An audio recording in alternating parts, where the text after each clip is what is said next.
All right, everybody, welcome to the first official, semi-official Starscape companion podcast. I'm joined by my co-host Vxyl, the director of the Starscape documentary, "The Best Roblox Game You've Never Played," which was a fantastic creation. And we are also joined by our first guest, ZolarKeth, or Ethan Witt, the developer of Starscape, the co-creator of Apocalypse Rising, and the creator of Urbis. So we're going to start with the most important question we have here. And that question is, Keth, what brought you back? What brought me back? I asked myself that question. Um, yeah, I think what sort of happened was, wow, I mean, how long could I go on this? I'll try to make a long story short. Yeah. I think a lot of us know that, you know, around April 2022 or so, around when the last updates to Starscape before now were happening, there was a lot of there had been a good bit of drama. There had been a good bit of disappointment in things like applying for the game fund and ultimately getting rejected. There had been a lot of projects we'd started from our time in the accelerator and stuff like that, which we wound up not working out. So there's a lot of frustration around development and ultimately a lot of burnout. Um, and so around that same time, I had applied for and eventually, went through the process and accepted a full-time job. And so I was starting that full-time job, and that was taking up a good bit of my time. At the same time, I was going to be getting married in the summer, so I was planning a wedding, and all of that combined, kind of something had to give, and that thing was Starscape, which was very unfortunate, but there were other priorities. Um, and so those few months passed, and eventually I made the decision of just telling everyone, hey, let's kind of pack it up for now, and I'm gonna do this solo on my own time as I see fit. uh, and obviously I didn't really do that much. There were a couple periods of time where I tried to come back to Starscape a little bit. um, the most significant time was when for a couple weeks I started working on player stations. Yeah. No, I'm sorry, landing on planets. Yep, I Player remember. stations. I Wow, that was remember what we talked about, yeah. what a Freudian slip. Whoops. Um, yeah. But I started working on landing on planets. Wasn't really working out, so took a few more months off. And then, yeah, December 2023 rolled around, and I had some time off of work, and I had just recently gotten back from a big trip that I had taken, just a lot of time off, and so sort of tried to recover a little bit of my mental energy and stuff from that. And around the start of December, I was feeling pretty good, and I was I just started messing around on Starscape, and I was like, Roblox has released a lot of improvements, especially performance improvements. There were some changes to things like unreliable remote events were a big one, deferred signal handling.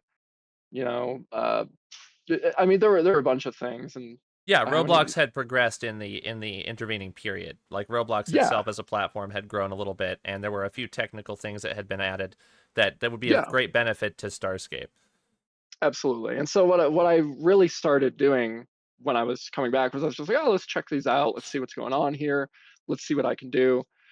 Um, and those performance improvements, as I started making them, started to be significant.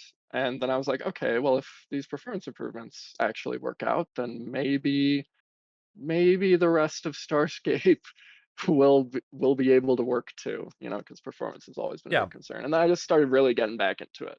Yeah, right around the beginning of the new year, I was sort of whole hog, just kind of going at it.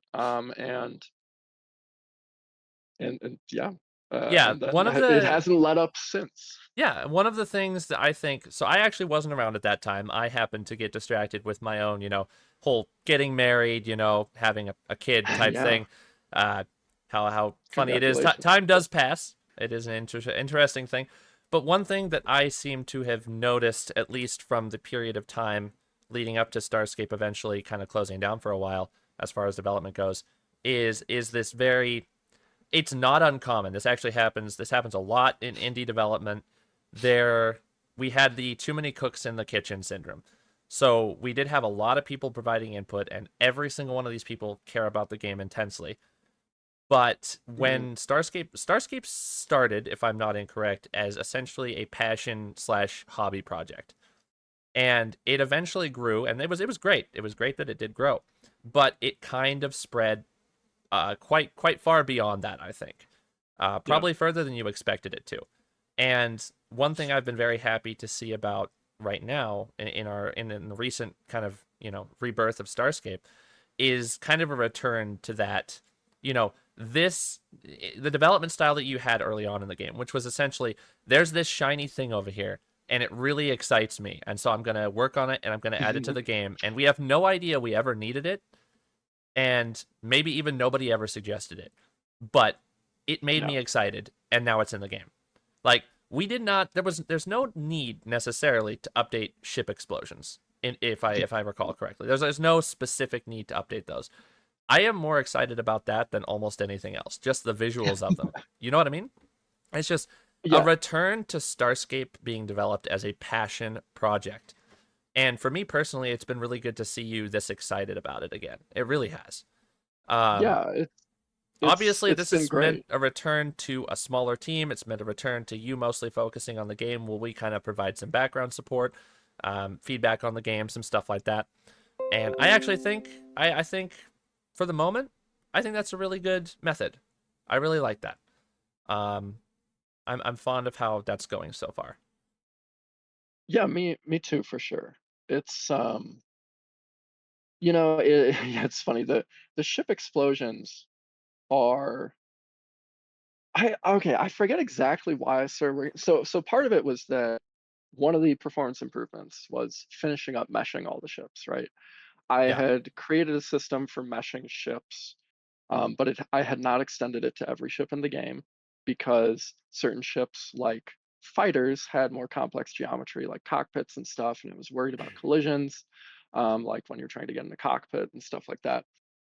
Um, but so I was wrapping up all this meshing, and I was like, no one had exactly noticed, but I think some people had noticed, but because it wasn't on every ship, people didn't notice how bad the wreck effects were when a ship was meshed, Yeah. and they were really bad. They were really bad because it's like when a ship has a bunch of parts, the existing wreck system basically what it does is it removes about half of the parts and then it flings off some of the parts and it kind of tries to make it look like a garbled mess of metal.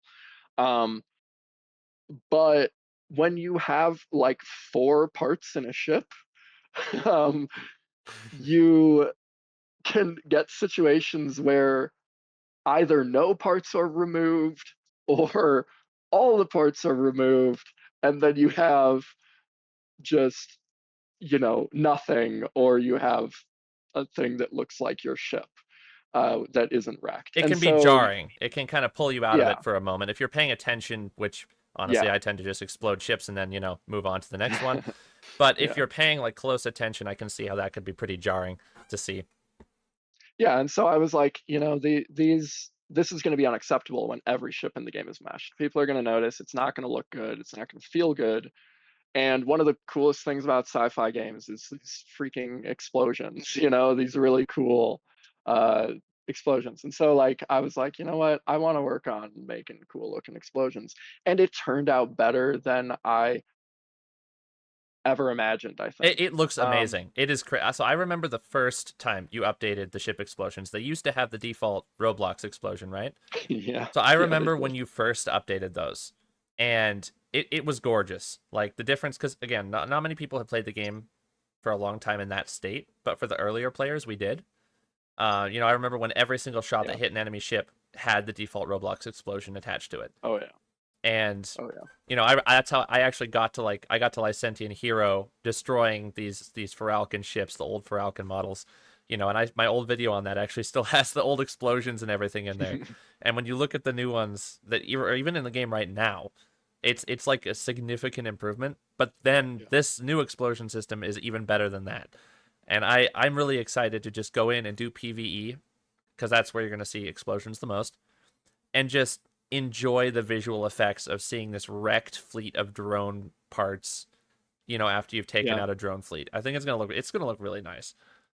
Yeah. I mean, I've probably spent a few hours just blowing, in my mass tests on my Mm. private dev instance. I just have 200 ship fleet NPC fleets blow each other up, and then I just kind of admire the wreckage field at the end because A good it's example a we little have for that mesmerizing. is the wreck field we had in Gattenseer during that one mass test. That was Yes, insane. That was like probably around that was 40 awesome. destroyers or something. Created just Mhm.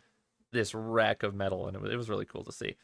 I think one thing that people may not know about too much is that I think you remember early on in Starscape, the only way to loot an item was to actually press F on the actual icon, and then Right. you made the hitbox. This was one of the most requested quality of life features in the Mhm. early game, back during the early days.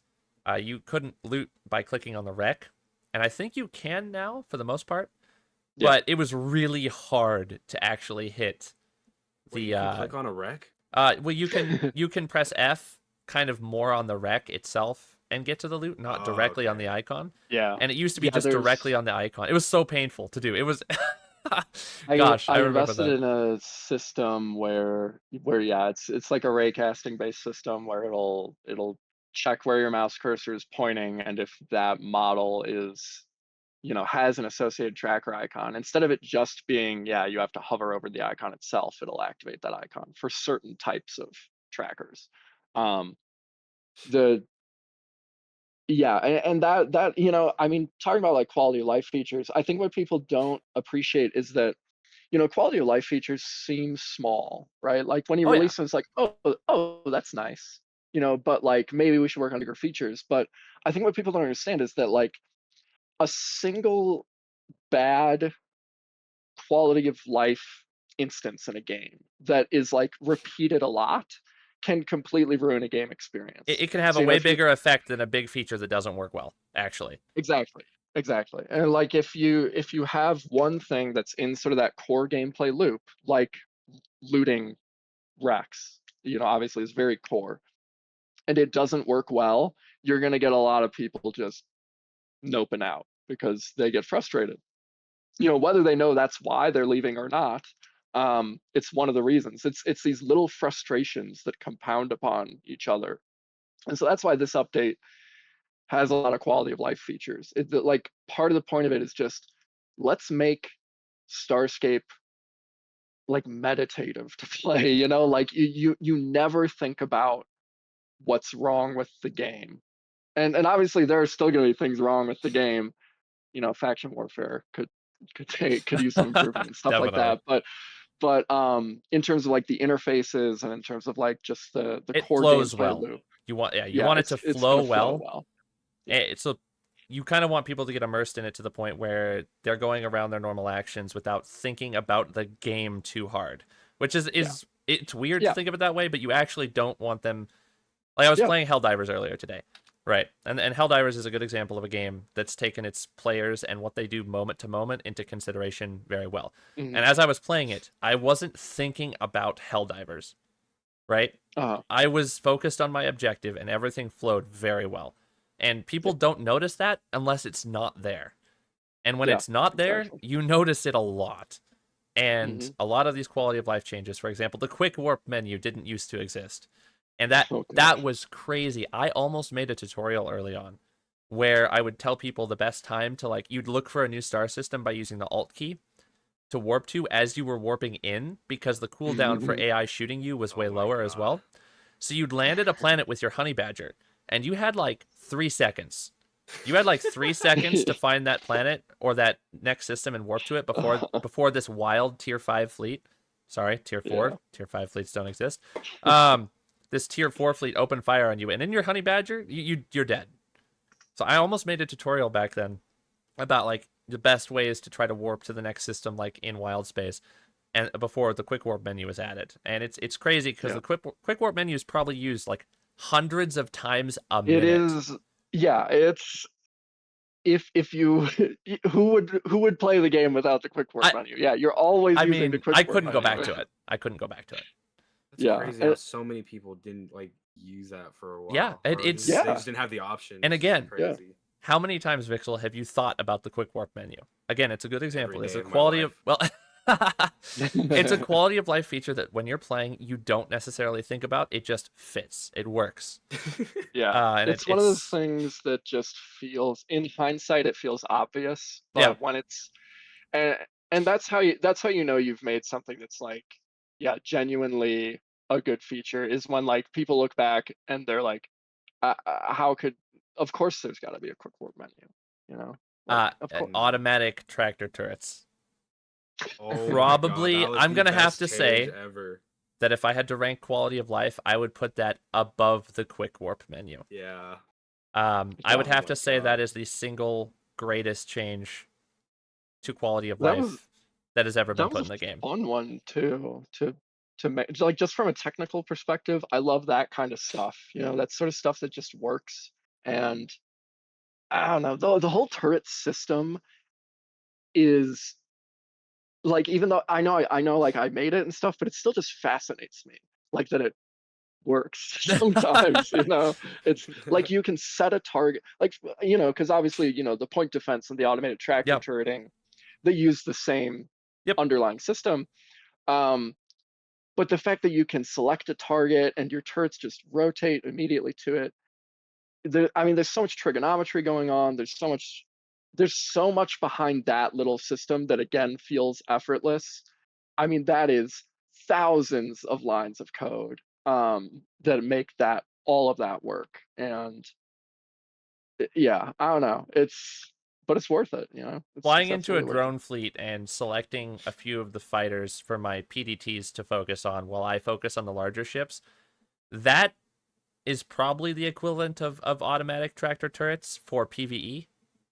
Mhm. I mean, they function basically the same way, but like watching gunfire from my ship spread out across my screen without me having anything to do with those smaller turrets is it makes the player feel powerful when they're in combat. Yes.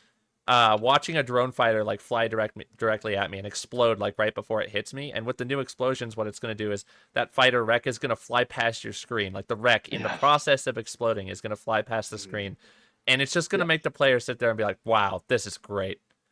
And Yeah. PDTs, I love PDTs.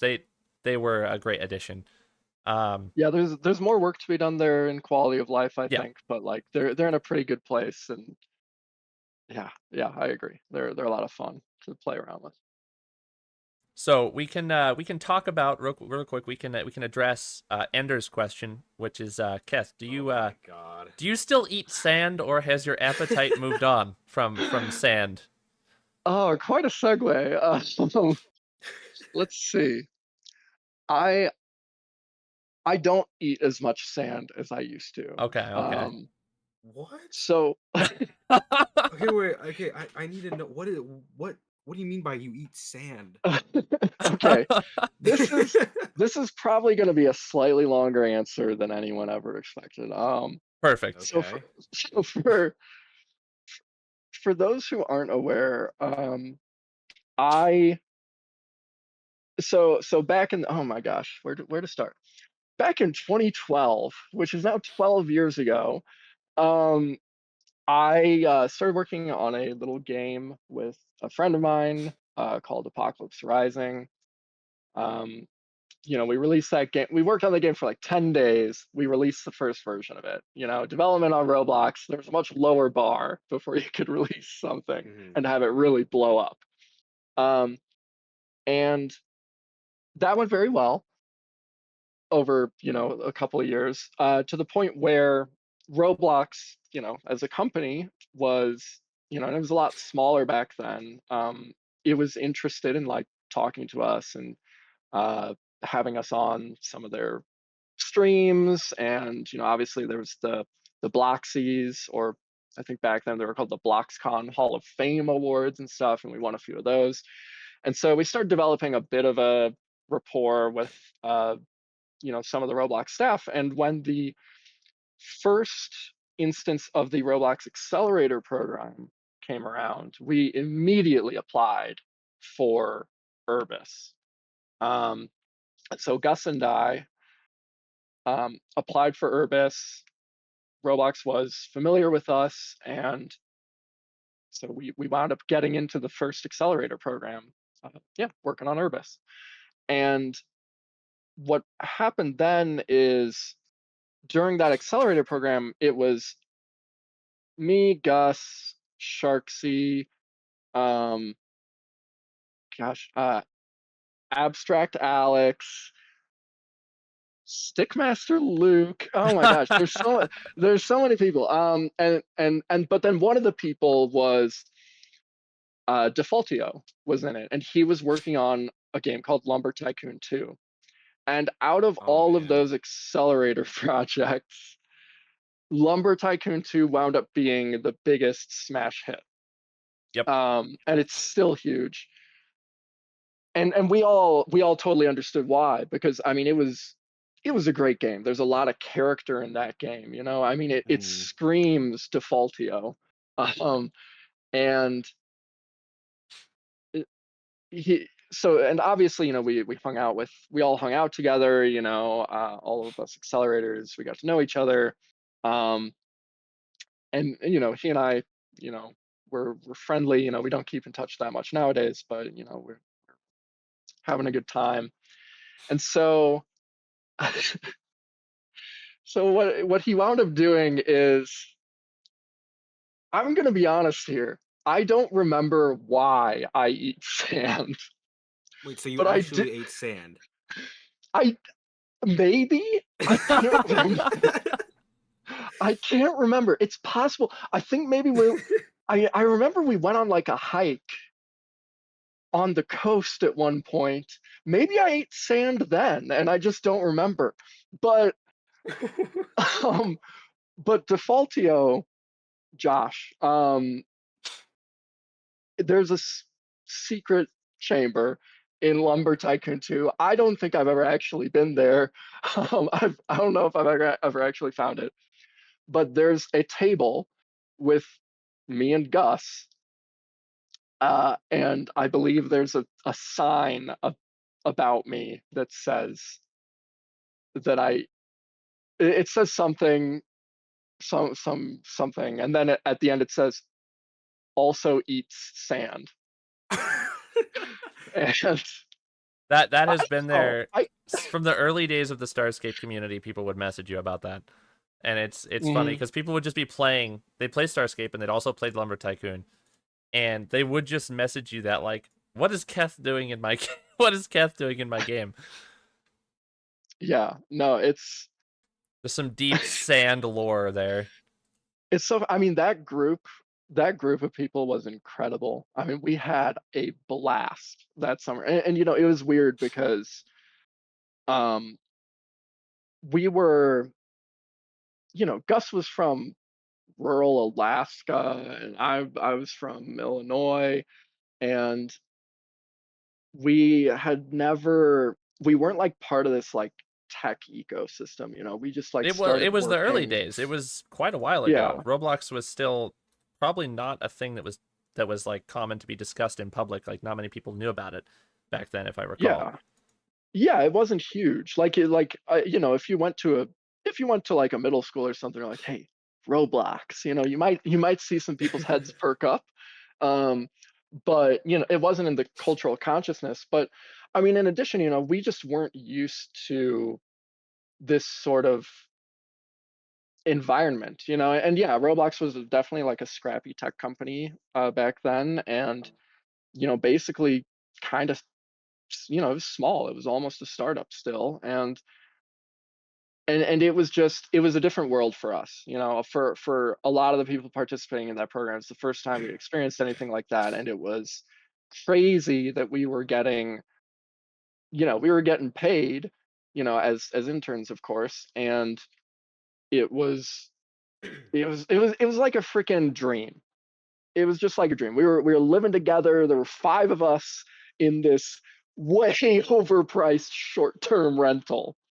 Um, because we had to find our own housing. And so we crammed 5 guys into a 2-bedroom Look, all you apartment. need is a mattress and a desk, okay? It was literally like Gus and I shared a room, and we had 2 mattresses that we rented from some, short-term furniture rental company, and they were just laying on the floor. Yep. And, The true I origin were story of any game developer right there. yeah, and then you went into the like living area. It's just a row of computers, a row of battle stations, and Amazing. Command center right yeah, there. it was it was awesome. It was a lot of fun, and yeah, I mean, I still. What was the question? Were we talking about eating sand? Sand, yeah. Yes, we I were believe there was eating sand sand. involved. That's okay. That's okay. Um, That conversation kind of went from sand lore to like early Keth lore. yeah, and obviously, I don't keep up with a lot of those guys too much. But when I do, it's always great, Yeah. you know. Yeah. I look back very fondly on that time for sure. What an answer for eating sand. Yeah. Ironically, I probably did eat more sand recently than What? I've eaten in a while because I mean, so get ready for me to inject scuba diving into this conversation every Oh chance my. I. So we had Oh the right, sand yeah, conversation, and that segued into Keth eating sand recently, which then segued into my computer crashing. right. So yeah, do you want to pick up there, Keth, on the sand and the scuba diving? Yeah, I can pick up there. So yeah, I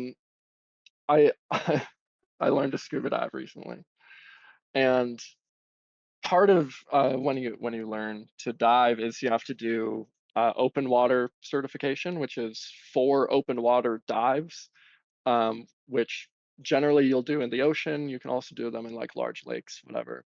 But we did ours in the ocean, and as part of that, or as part of ours at least, and I assume as part of most people's, you go down to the ocean floor. I think our and you do like little skill sessions, so you learn to flood your mask, take it off. You actually take off your entire like scuba, all of the apparatus, like the tanks and the vests that you're wearing and stuff. You take it all off. You learn how to handle emergencies a little bit and stuff like Mm-hmm. that. But you're sitting on the ocean floor while you're doing a lot of these skills, and it's sandy. And when you land, a little bit of sand gets kicked up. So Oh I man. probably ate some sand while doing that. Yeah, Was just recently. the point there, but quite recently, yes. Nice. Um, so continuing a long held tradition there. Awesome. There's When sand was a topic. That's Yep. that's That is a important. topic that did happen, and it is in fact an important part of this podcast.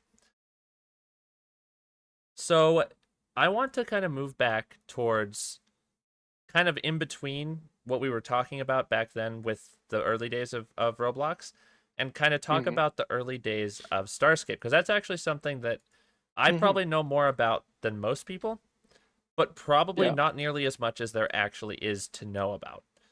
So we have a couple questions related to that. One of the questions is, what was Starscape called before it was called Starscape, if it was called Ah, anything else? yes.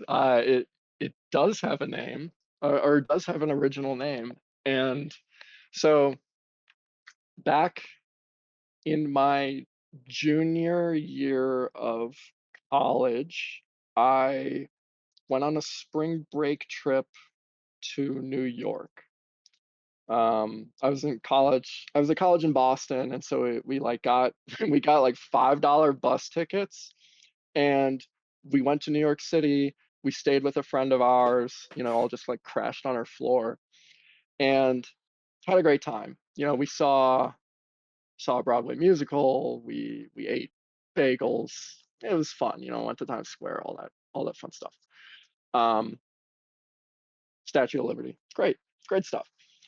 Um, Came back and it was only like a 4-day trip or something, but spring break was like 9 days long, a week and the weekends on either end. And so most of my friends were using the rest of that time to like go visit their families or whatever. But I came back and my dorm was mostly empty. There weren't a lot of people around. So I was just kind of there mostly on my own. And I didn't know what to do. Like free time was kind of rare in college. And so I was like, hey, I'm kind of bored. Let me fire up Roblox Studio. Maybe I will remaster the Zenith from Keth Shipyards. It was like my favorite ship I'd ever made. And I was making like a remastered version of the Zenith just for the heck of it, because I had time and I wanted to see what I could do, years on and how much better it could be. Yeah. And I made this Zenith model and I was like, yeah, this is pretty cool. I'll make the landing gear retract when you take off, and I'll make it so you can fly around and do barrel rolls and have a cool chase camera. And I was liking the way everything was feeling. And so I was like, back in the day, with game Keth Shipyards 2, I had a very rudimentary warp system implemented. And I was like, I wonder if I could make like a really high fidelity, cool warp system now. Now that Roblox's graphics are better and the render distance is farther and all that stuff. And so I started messing around with that, and I was like, okay, yeah, I can do this. Yeah, oh, that's a cool warp effect. All right, now what if you can actually like travel between planets? Like, what if there's this like what if there's this black magic, as some people refer to it as, that actually lets you like go between planets? And that was when that was the moment I think Starscape was born, but it wasn't called Starscape. It wasn't called anything then. But for the rest of spring break, I woke up. I I had a single room, like it was a single dorm room. So I rolled out of my little bed. I went over to my desktop and I sat down and I just worked until dinner. And then I went and got a big dinner at the one dining hall that was open for spring break. And then I came back and kept working. And that's what I did. I just woke up, worked, ate, worked, slept. And I think Nickelodeon was on in the background the whole time. But uh, I don't remember exactly when I named the game, but I do remember when classes started up again. I was in a class that was like a big lecture hall. It was called Computer Systems Engineering, I think, or maybe, I don't know, or like the design, systems design. It was a systems design course. And it was a big lecture hall. I was in, so no one would notice if I wasn't exactly paying attention. And so during that class, I wrote up a design doc for a game called Infinus, the Endless Universe.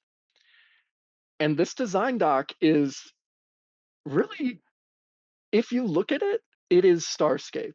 In it I describe space stations, asteroid fields, nebulae, all of the base points of interest that you find in Starscape. And I even go so far as to describe the types of like ground combat and armor that are going to be in the game. And I describe the chances of a station having a certain module. Like, will it have a factory? Will it have a medical facility?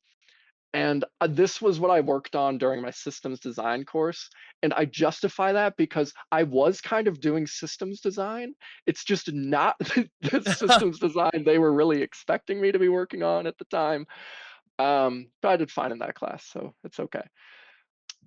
And yeah, it was Infinite's The Endless Universe. And you'll notice the subtitle there, The Endless Universe, betrays the original intention, which was, yes, it was supposed to be infinite. And that's where the name of the game came from too, because infiniteness. Yeah. But um, So I take two things that, away from that. I take yeah, two things away from that. Okay. They're both pretty amusing. So the first thing I can take away is that Starscape itself, Starscape as an entity, is in fact the product of feature creep. yes, it is. And the second thing It I can take from absolutely is. that is that we single-handedly have the Zenith itself to thank for Starscape. Yeah, more or less. Yeah, I So mean, the Big Bang of the Starscape universe, canonically, was in fact the creation of the Zenith. I would say, yeah, if you were to, yeah, if you were to look at, if you were to write a complete history of Starscape, you couldn't do it without talking about when the Zenith was added to Keth Shipyards 2. And later it was backported to the original Keth Shipyards. That But is kind of amazing, actually. I didn't know pretty much any of that. and that's why, if any of you remember the original game icon for Starscape, it's the Zenith on the icon, I believe I because do that's have the that icon first sitting ship. around somewhere. Hmm.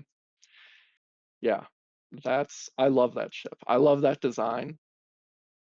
Yeah, it's it's classic for sure. You'd So, be you'd be surprised at what can get someone so inspired, or like how little it can be. Yeah, I mean it's wild to think that if my spring break trip had been a couple days longer, if I went home to see my family, with those extra days, whatever, Starscape might not exist at all. And those sorts of instances, when you think about those in life, um, obviously things like meeting my wife come to mind, and how they're essentially random chance. we're getting into the It's Keth terrifying. multiverse here, is what Yeah, I'm hearing. So there are but many it's universes terrifying. out there where Starscape does not in fact exist. That is a depressing thought. Absolutely. But a different, Hmm. it is likely that at some point I would have made another space game on Roblox, and it's likely it would look like Starscape, but Yeah. when would it have happened? It's hard to say when it would have happened. It's hard to say what the name would be, what exactly it would look like. Um, and what those fundamentals would be aren't guaranteed, and those fundamentals of what Starscape is have driven its entire development life, for sure. Yeah. So in that vein of questioning, did you ever expect the Starscape community to grow as large as it is now? Yeah, good question. I don't know what I was expecting, um, because Starscape is such a niche thing for Roblox, because it obviously does draw a lot of inspiration from other sci-fi games, notably games like Eve Online. There is a lot of inspiration there, and that is a notoriously niche game itself, primarily played by 40-year-old doctors in their free time, and IT professional, people have who fixate on spreadsheets and like really like getting deep into technical stuff. And so I don't think I ever expected Starscape to have widespread success in the way, say, APOC did. I don't think I ever expected it to be that big. Like I would have been happy if it did, and I think it was in the realm of possibility, but I wasn't expecting it. Um, but I did also have a suspicion that Roblox was in need of a modern space game, because Roblox has a rich history of sci-fi games. You go back Hmm. the first game I played on Roblox was Space Explorers by Yoshi Man. And I mean, this is like a 2008 game. This is old, but Wow, so like, that's that's Roblox at its earliest days. That's like Starscape back when yeah, there were 6 people playing it. yeah. That's And crazy. people remember, not everyone remembers. Some people who are listening to this were not born then, but I think a lot of people probably remember when space games on Roblox were a sphere that you went into and there was a base plate inside of it Yeah, I with, remember that. yeah. And that's what Keth Shipyards was too. There are still some And games around like that, actually. yeah, and Solar Conquest was like that, which Yep. is another fantastic game. And I loved those games, and obviously I drew inspiration from those when making Keth Shipyards and Keth Shipyards 2. Um, and I've lost track of the question again, but No, yeah. So essentially, we were talking about the Starscape community and kind of how much yes, it's grown thank you. from from the original, like from Infinite, right, to Yes, now, and how the I community has grown up around that. well, yeah, and I think that I had a sneaking suspicion that because there was this rich legacy of sci-fi games on Roblox, but there wasn't a recent at the time Starscape was being made, it wasn't a there wasn't like a modern sci-fi game really. Yeah, Roblox had mostly pivoted. Zombies were still huge. The city life games were still huge. Of course, I had released games in both of those genres as well. Um, and but like the space game, the Roblox space game, there wasn't a premier Roblox space game experience. There were people who were working on things, but there was nothing released. And I was like, I just want to. I think maybe there are people who want this, and There's so I one. did. Yeah, at least a few people would be interested. And I think that you see that that is the case because Starscape has a very it's a niche. I've said that word so many times. Uh, Game with a more niche fan base, but the people who play Starscape play Roblox for Starscape. I think a that's lot of actually them. a common sentiment. I don't think so. There are a lot of younger players, and actually, it's been really fun interacting with the younger players again. It really has. A lot of them have kind of a new view on Starscape that is one that I Mhm. haven't seen in a long time. Right? It's like it's a view you're not going to see in alpha chat. Yeah. So seeing the new players and everything, you come in, even with the new players, I've come into contact with quite a few people who hold the same perspective that I do, which is the fact that when I open Roblox, I actually have Roblox defaulted to open at the Starscape page. Oh, really? I don't think I checked my avatar yesterday because I bought a silly package. Like I just checked my avatar yesterday, and I have played. I think in the last few years, I have played 3 Roblox games, and one of them was Natural Disaster Survival with, ironically, the Starscape community. Um, Nice. but I'm on Roblox almost exclusively for the social aspect that Starscape has that no other sci-fi game I've actually ever played has. Yeah, There's a and connectivity between the players, mhm, even down to recognizing each other while flying through systems mhm. that I have not found anywhere else. In years of Yeah, looking, right? it's Years crazy, of isn't it? looking, I have not found that. And And it's unparalleled. I can't find anything else out there that's like this game. well, it's funny because that is partially even though like there are a lot of people on Starscape who basically play Roblox just for Starscape. That's like one of the benefits of being on Roblox is that social aspect, and it's so easy. Um, yeah, it's very easy to have like a social yeah, a social graph, a social like a community that is social like that. But it is interesting because yeah, I definitely hear people talk about that a lot. How like yeah, you're flying through, you just recognize people. Yep, You I'll enter just a new bump into system. people that I see at Citadel, or at Citadel, it tends to be a Mhm. bunch of people. Like you'll be surprised seeing how many times you'll see players just recognize each other at the Citadel and be like, "Hey, Yeah. what's up?" And I'm like, "Oh, I just got back from Wild Space, coming back to my house here at the Citadel and Yeah. crafting a bunch of items." And it feels like the Citadel. This may be something that you're not as familiar with, but coming Mhm. back to the Citadel after being in Wild Space, so I'll go into Wild Space for days on end, right? Like I'll go out there, I'll play 2 or 3 hours a day, and I'll be out there the entire week, and then I'll come back to Citadel and I'll run into people and I'll just sit. It's like coming back to my neighborhood. Uh, Um, yeah. and I'll dump my items and I'll craft things and I'll just hang out at the Citadel. It feels homey, which is an interesting description, but it really does. It feels like comfortable to kind of return to the Citadel and after being in Wild Space for so long. It's Yeah. almost like going outside after Yeah, sitting in your room for a week. yeah, it is. It is. It feels great. It really does. Yeah, So I love that people feel that way for sure. And it is unique. Obviously we do there's interesting stuff going on with like the way the servers are organized that other Roblox games don't do. But I think it's conducive to that sort of feeling, yeah, of where like when it's for the most part one system, one server per system, you get those really cool interactions. Yeah, I love that for sure. so in kind of the early Starscape, on the topic of kind of the early Starscape days, before Starscape, this is a question from Greeism. Before Starscape, what was it like when you developed other projects like Apocalypse Rising and Urbis? And did you find these projects as fun to work on as you find Starscape today? Oh wow.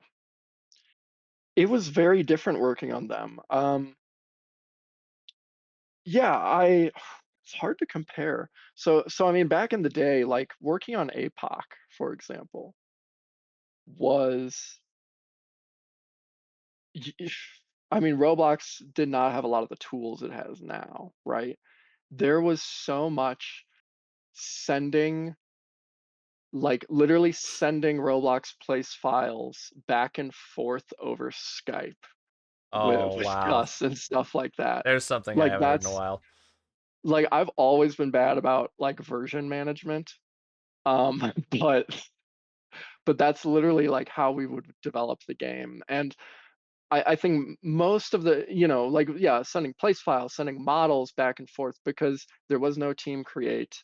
There was no easy way to do GitHub integrations. And I didn't know what GitHub was when I started working on APOC.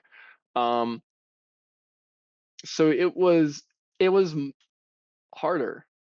The development process was harder and there was a lot more manual work that went into it, right? Like, um, oh my gosh. For APOC, I remember the way that the item system worked there. When I wanted to modify something about the way items were set up, like add a new field to the items. You know how like items in Starscape, for example, have like a name, description, Yeah. all that stuff, a bunch of meta information, sell prices and stuff. If I wanted to add a field like that in APOC, I would manually go through each item and like paste it in. And I I can't even remember exactly all the really manual stuff that I was doing, but it was manual. Yeah. The best way I can put it is if there's one thing I've gotten better at in terms of the dev experience, it's been automating repetitive tasks. And I think The in the best most recent Yep. updates that gets, yeah, The like the best mesh example for that system. is the mesh system. So Yep. so how quickly, how would you describe the feeling of manually pasting changes in fields for items in Apocalypse Rising 1 compared to updating the meshes with the system that you recently finished? Like how would you describe the difference in feeling there? if if anyone listening, if you're familiar with the Kardashev scale, Yep, I am.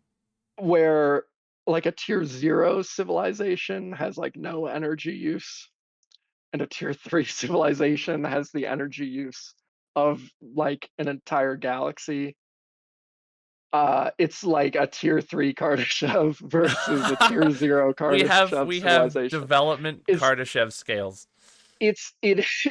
or it feels like APOC development was Stone Age and Starscape fittingly is Space Age. Like, I do not do repetitive tasks in Starscape anymore, and it is so I nice. I think you mean, said it would take you like an hour to replace all the models in the game, all the ship models. yeah, It yeah, would take I you like can an hour generate now.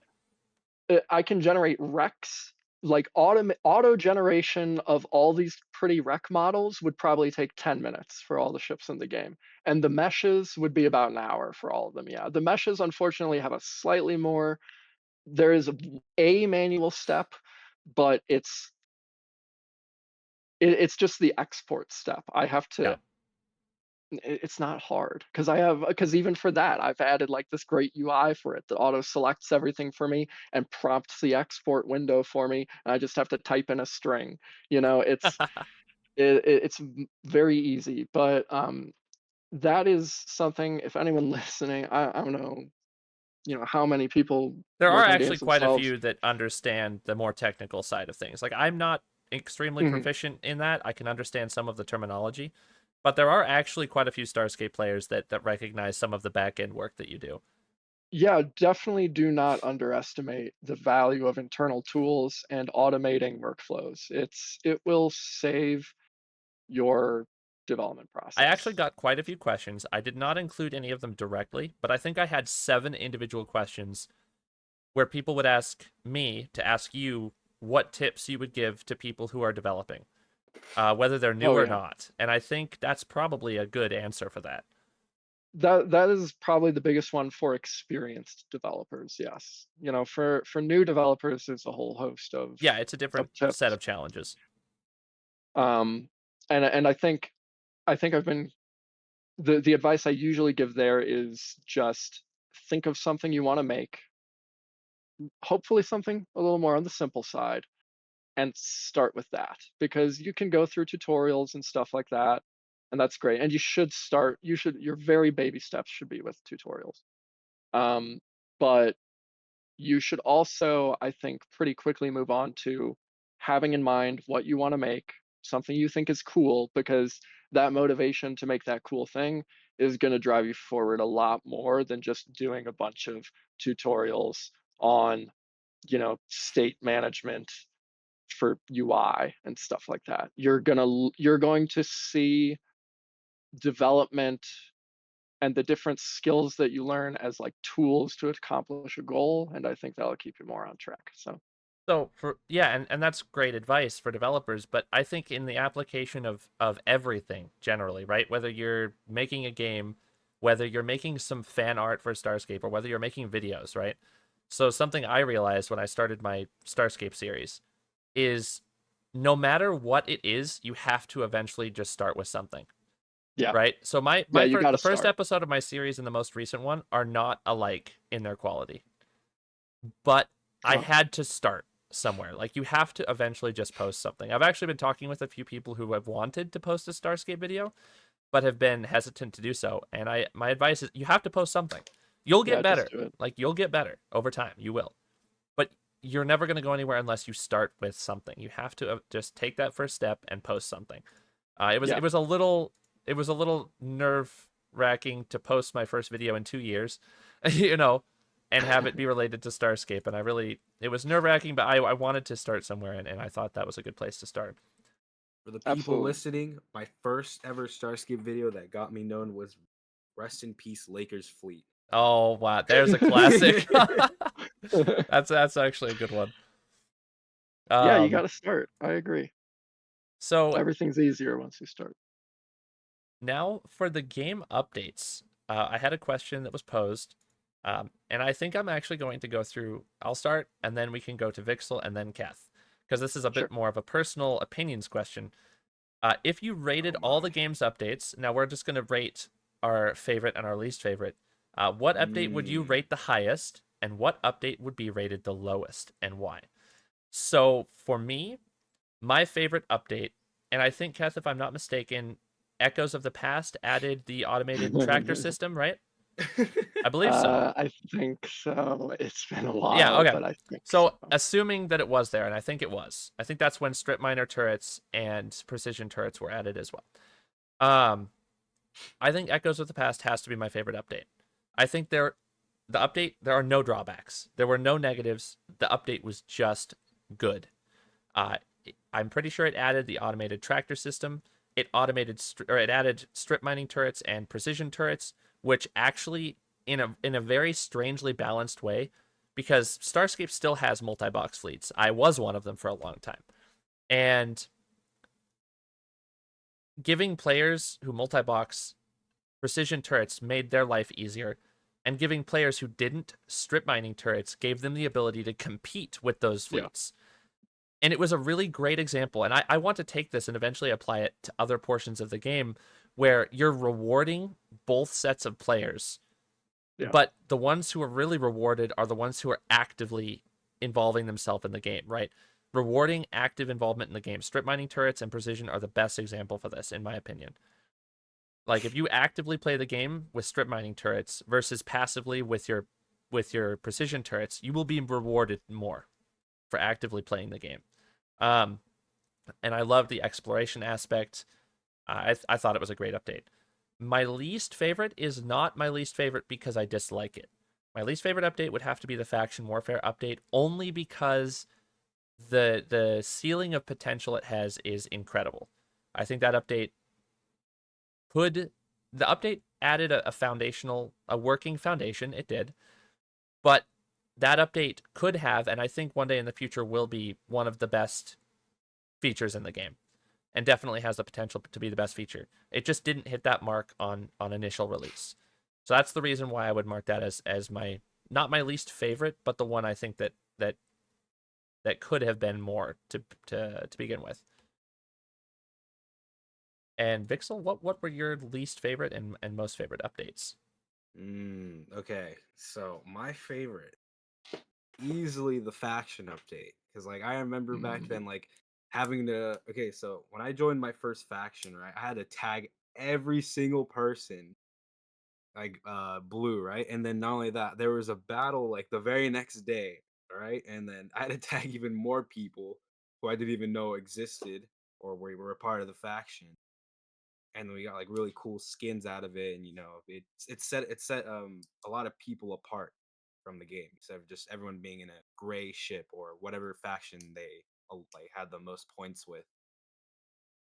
And my least favorite update is not because it's bad or anything, but because for me personally, I'm not the smartest person, and it just made everything for me very complicated. It was a new gen up or whatever update. I think it was a new gen update. 'Cause Yeah, I next gen, I believe. yeah. And then I it was a new gen update where they had like modules, all that, right? I've actually And had to do like, a lot of learning with those yeah. myself because I'm yeah, still because that not is familiar with all hard. of them. Now, Yeah. I love it because I get to theory craft ship design. Like, I have loved testing loadouts on PvE, but I still have not used several of those modules and don't exactly know what they do.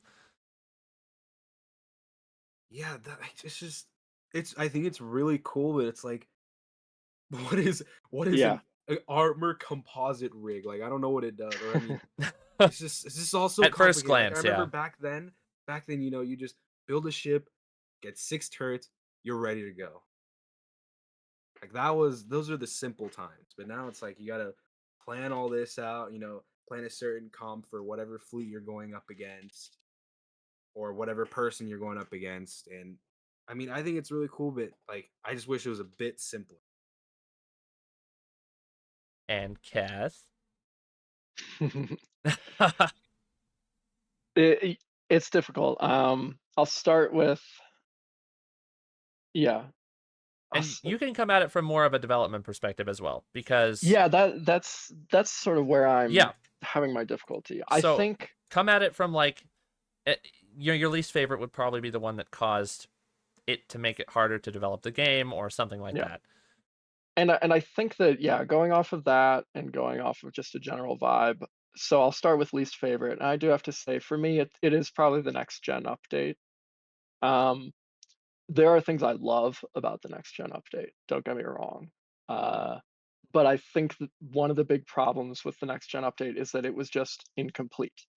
There were a lot of things that just weren't, I didn't properly think through. Obviously, there are things like Rex with some of the new ship designs, which didn't work super well. There are lots of complexity added to modules and balance and all of that, which um, we're still trying to figure out. Um, and then things like, gosh, it's hard to remember all that was in there because there was good stuff too. Um, but if that's the one that introduced like the ship control menu for launching probes and stuff like that, I don't think I thought through that super well. And it was like a setup. It was a lot of setup and not a lot of payoff, I think. Yeah. Um, and that is frustrating because there's just I hate feeling like I've left things unfinished. And then that is what causes you in future updates from a development perspective to feel like you're always playing catch up, and that's a bad feeling because then you can't be working on what you want to work on. So that's probably for the least favorite. Yeah, I would say next gen update is that. Favorite is hard. Favorite's really hard because there's so many of it. I'm literally looking at my old dev forum posts right now to remind myself of some of like the early updates. And I think I'm between two updates that are my favorite. One of them is Echoes of the Past, because correct me if I mean, first of all, yeah, adding in some more exploration elements. Oh, I mean, Starscape was made as a game about exploration, and that was beginning to fulfill that purpose. Love that. Um, Assuming that's when I added the ring effects, I think it was. I just love the ring I will hold to effects. this day that that is probably at the very least among the most beautiful effects on Roblox, if not the most beautiful visual effect on the platform. In my I can't opinion, I really stick to that. I can't believe how well they turned out, and that Roblox was able to do that. I thought was incredible. We're not going to talk I about the amount of black magic that was required to make them work, Oh but my gosh, I it I is. know for a fact that that is one of the more hacky features in the game. But I mean, yeah, you look at that update, and it's a lot of stuff that hits. You know, it yeah, it's quality of life improvements. It's exploration. It's visuals. It's got it all. Love that update. But I'm kind of between Echoes of the Past and the pre-beta update. Um, the pre-beta update. This is from June 2019, so it's a long time ago. But this is where I was like, okay, we're getting ready to release this to beta. And it would be another year before that happened, by the way. Um, but this is when I added the NPC factions, was one of the things that's in this Wow. update. Yeah, that's like before this update, there wasn't lore. And that's incredible. Like the game was under development for 2 years and it didn't have any real lore. It was just stuff happening. Like, so that I think is incredible. Like adding the factions, awesome. Um, it had things like, and in tandem with that, it had faction patrols, faction fleets, which will engage each other and fight and all that, which is fun to watch. It added simple things like trade union and syndicate freighters. It added the NPCs to the space stations, which I think are really awesome for that immersion aspect. Um, it added the mission system, the very beginning of it. The real missions update was a little later, but it added the beginning of that. It added trading between players. Um, I remember it that what it was was like before that. Yeah, it was like it. Oh my gosh, it added. Uh, yeah, I don't know. I just like I'm going through this update here, and it's a lot of quality of life. It's a lot of like the NPC faction stuff. It's expanding upon the game and bringing the game into a more recognizable format, and I think that's really cool. It also has fun, just fun little tidbits in the changelog, like changed the cloning sequence to be way better, and I always think those are fun.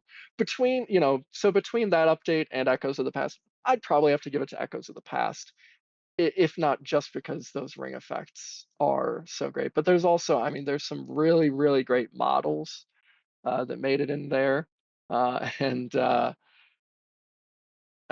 love that update for sure. Awesome.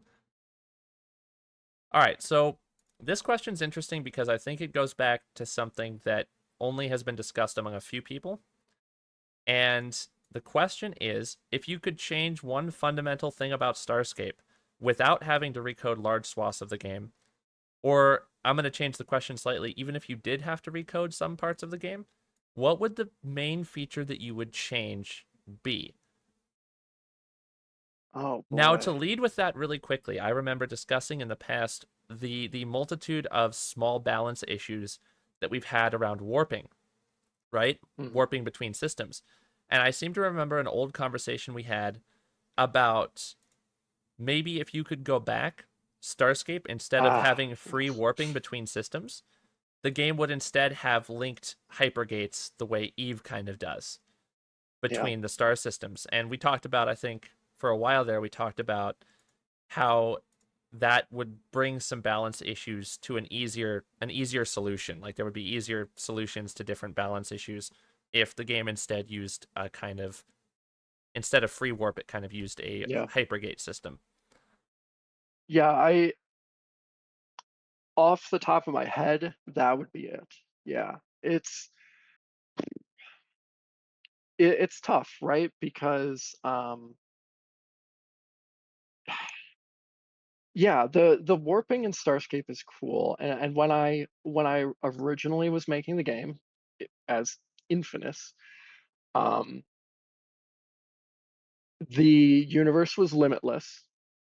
Like there wasn't even like a starting point, right? I would spawn players at a random star system, within a certain area, but you could go off in any direction you want.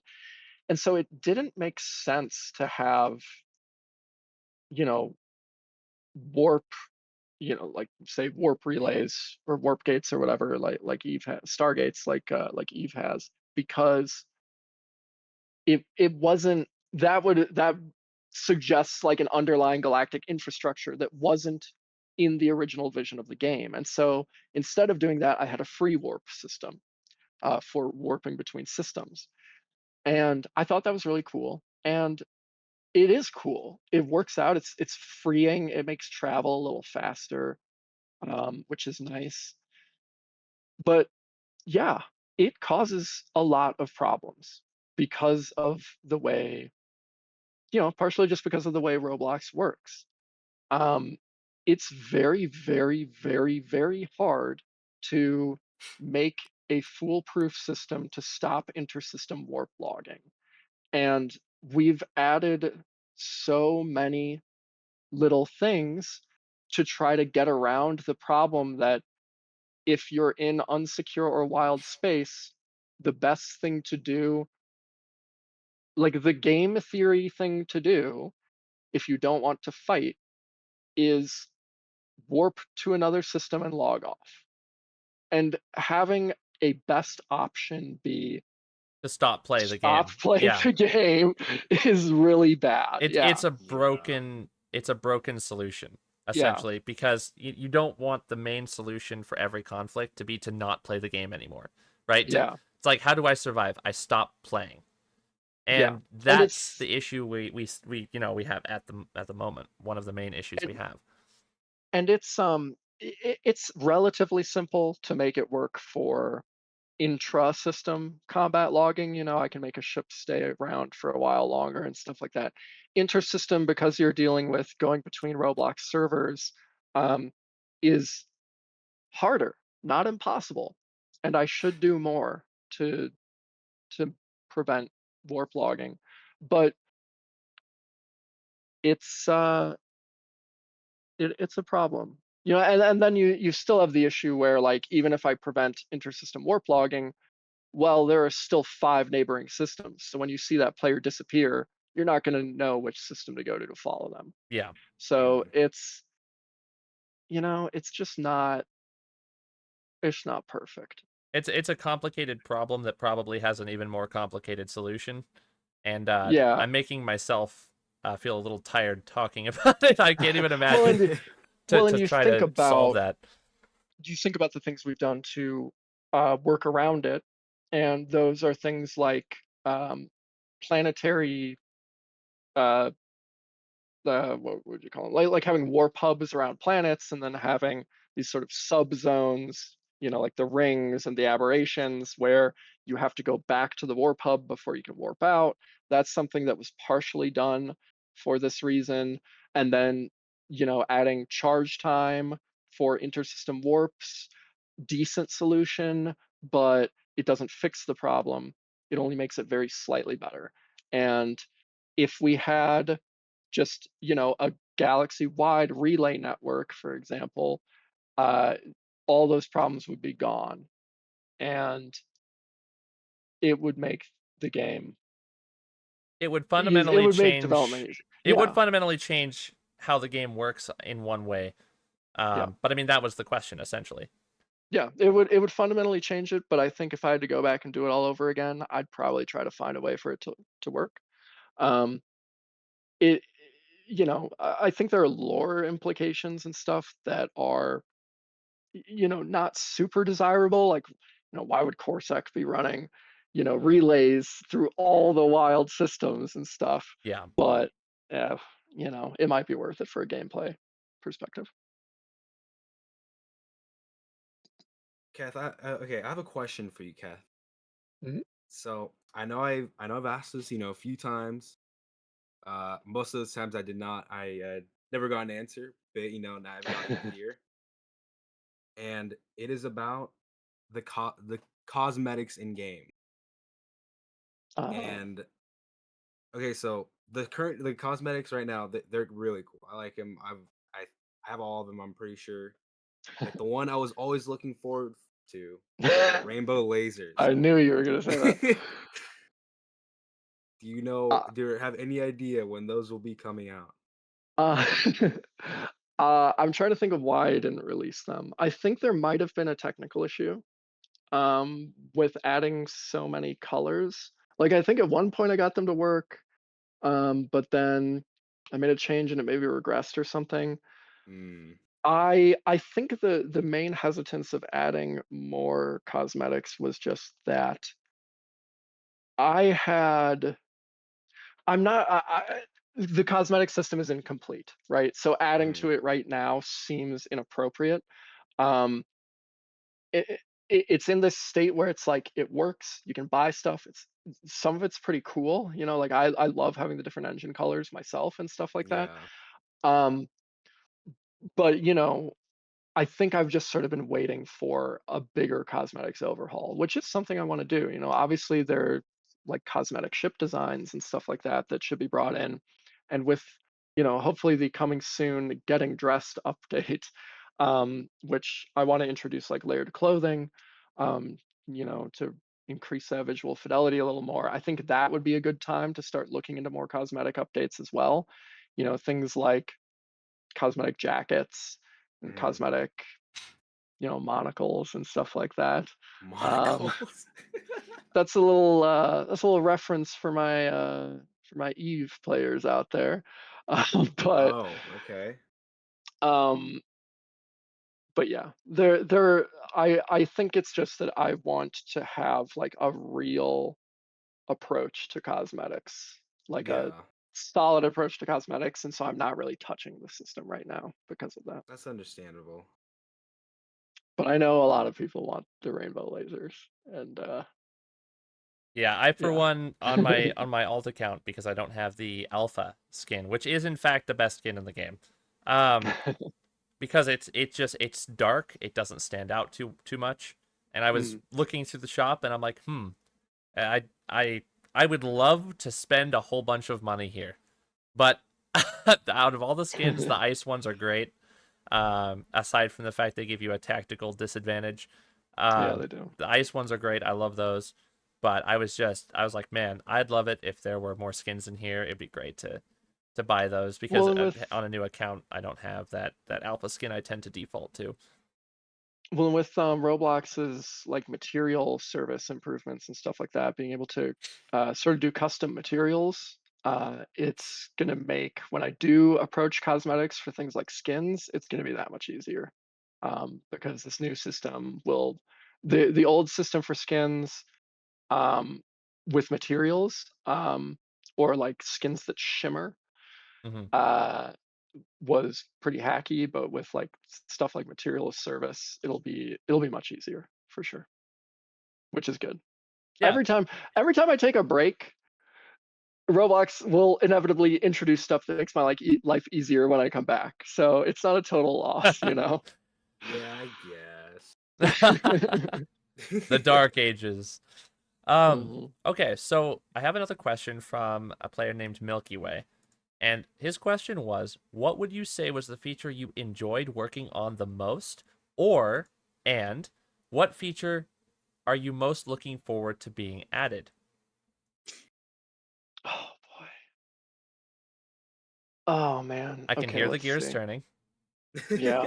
He's looking through a list right now, except it all I am mentally. looking through a list right now.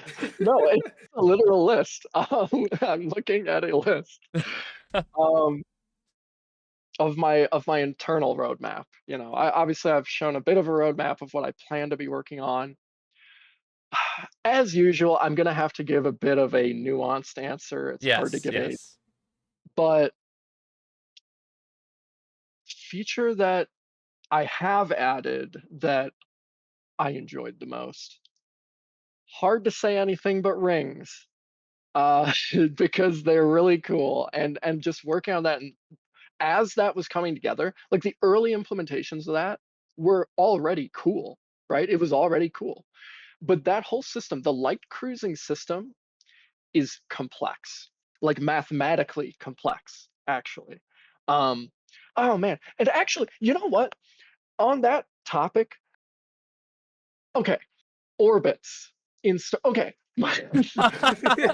So this I this for those who don't know, this is how our calls tend to be. When Keth and I talk, we both end up getting way too excited and going off on more tangents than I even care to count. so so I forget when. Okay, originally when I released the game, and for a long time, if people remember the original system map, all the planets were on one side of the star, and this is because Oh of a, gosh, that's true. yeah. Do you remember Oh, that? Yeah, yeah. that's This crazy. and that old system map. Oh, oh, you know, like thinking back.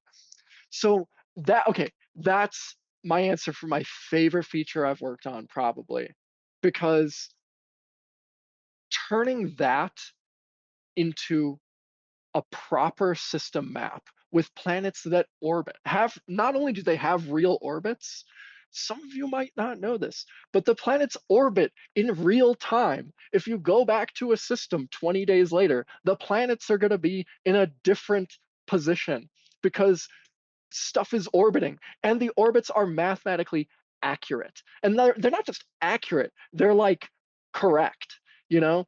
And doing all this stuff, I loved playing Kerbal Space Program. I freaking love that game. And that's where I learned a lot of orbital mechanics. Like, I think a lot of people have a basic understanding of orbits, right? You know, a spaceship is going around the Earth, and gravity still exists, of course, but you're constantly in free fall. You know, the horizon's always falling away from you, etc. But when you start playing Kerbal Space Program, you start to understand more like nuanced stuff about orbits. So, for example, something that kind of seems obvious in hindsight, but which blew my mind, is that if you are thrusting at a certain point in an orbit, wow, that word. And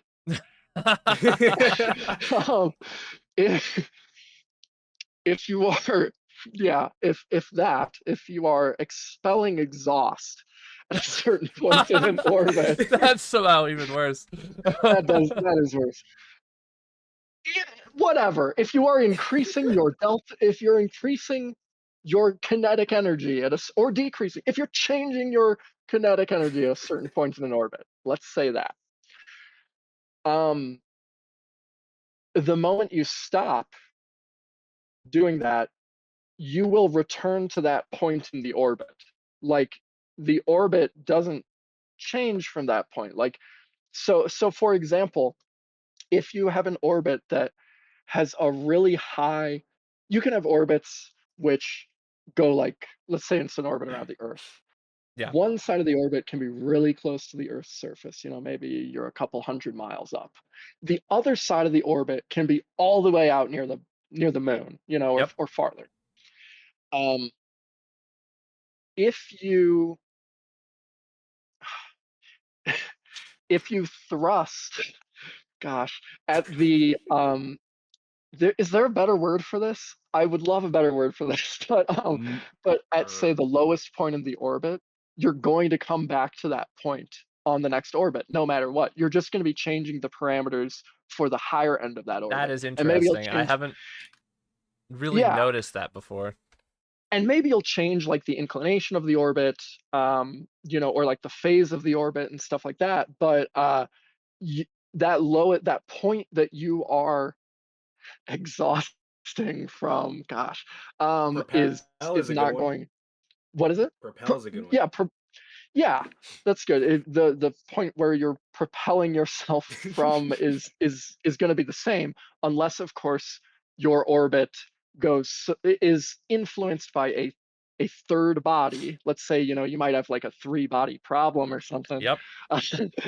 uh, anyway, I'm talking about orbits, or if you like leave the gravitational influence of like the Earth or whichever thing you're orbiting around. Anyway, all of that really long-winded explanation is to say the orbits in Starscape are real. Like they're elliptical, they have inclinations, they have different phases. They work. Like they're actually real. And if you go into if you click on a planet and you look at all of those orbital parameters, you could plug all of that stuff into an equation, and you would be able to predict, when a planet's going to be where and stuff like that. And I love stuff like that. I love that sort of realism that makes the immersion like that. And it just it, I've always loved space, and being able to do like a realistic, faithful adaptation of something as fundamental as orbital mechanics makes me very happy. Now, obviously, at the same time, in Starscape, you have to be uh, your engines have to be on to move relative to Yeah. other objects, which is not You accurate, have but game that's a clashing with gameplay reality thing. there, right? Yeah. Yeah, And I tell people yeah, this, they're like, what's the lore explanation for pirates, spawning tons and yeah, tons of pirate bases? And I'm like, so actually there doesn't need to be one. That's yeah, gameplay. Right? That's where you have to suspend exactly. your disbelief a little bit and understand that there needs to be a bunch of drone fleets and there needs to be a bunch of pirate fleets for players to fight on a gameplay level. That Yes. has nothing necessarily to do with lore. Now, if you look on the map, the system map, Yeah. you see the outline of the orbits that planets take. Now, if Yeah. I'm correct, those never change. Like the planets will always stick to that outlined orbit. Like Oh, they won't correct. Yes. influence each other, because I can see how Correct. that could Yes. degrade to a crazy level. You Yes. could have That would. planets expelling other planets from the system, and Yes. I mean, rogue planets will totally never exist in the game anyway. Uh, that would be cool to work on in the future. We talked about that a long time ago. We did talk about that, and I love that idea. So that Getting to, I guess, unless you had something on the same no, go topic, ahead, but go ahead. I didn't mention what I'm most excited Yeah. to. Um, well, I'll say there is one other update that I have already made, which I really enjoyed, really enjoyed working on, which I can't talk about. So hopefully you know what I'm. I don't know what I don't know what I'm talking about, is what I'm saying. So hopefully that Uh-huh. gives you a little bit of a hint. Yes, there've been other Um, things in the game that you deny acknowledging, and I guess we can leave it at that. yeah. Moving on from that, though, in the future, what I'm most excited to work on Hard to say. I think, but the thing that I'm probably going to prioritize when I shouldn't is going to be remastering Planet visuals because Because it's the again, shiny thing that has grabbed your attention. yes, it's the shiny thing that's grabbed my attention, and it's similar to that orbit stuff. If I can make these planets look incredible, and again, add more cool new immersive statistics and stuff like having auroras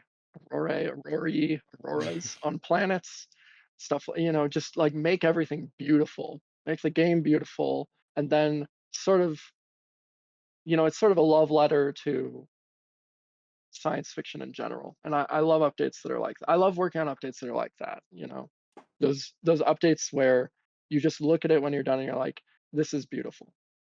Um, that's probably what I'm most. There are other updates I'm very excited to be working on, but like that whole update, I can tell the entire time I work on it, it's just going to be enjoyable the It's entire just time. gonna, and I know what's gonna happen is you're gonna just message me randomly and be like, "Oh my gosh, look at this! Yes. I didn't even know I could do this, and it's amazing."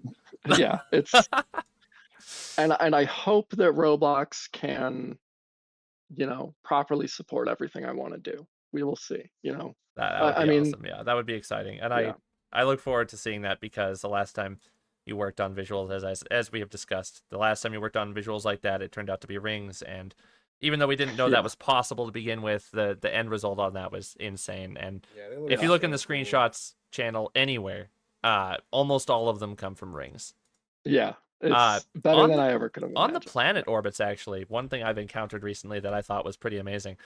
And this only happens because the planets orbit in real time. I actually warped into a system that had two gigantic gas giants with very large ring systems that shared a relatively similar orbit and happened to be at the point where they were closest Mm, together. And that's awesome. the most of the sky, most of the sky from your ship's perspective, where I was filled by this other gas giant that was directly in front of me. And the visuals on that, it was insane. And again, that's only possible because the planets actually do orbit. But the one that had the Yeah, slightly smaller orbit had finally caught up to the one with the slightly larger orbit. And visuals like that you can just find randomly throughout Starscape are just some of the best moments in the game. well, and it adds the opportunity for such, yes, cool stuff like that, and celestial events. Like you can go to a random system and you can see like eclipses, and stuff like that, Yeah, and actual astrological events. actual real astrological stuff going, or astronomical. Sorry. Yeah, Astronomical, yeah. it's um yeah, and that's yeah, I just love that for sure. Kath, I have a question. This one might be a little controversial. Uh Ooh. oh. So, speaking about systems, I'm sure we all know our beloved Gans. Yes. So, I will say, Ganser, has always been a cool place. But I do gotta say, I miss the old system or the old station. I'd, The old yeah. station. Would you ever bring that back? Yeah, absolutely. I plan on it. Because so Okay. so here's the thing about the Gatlinster station.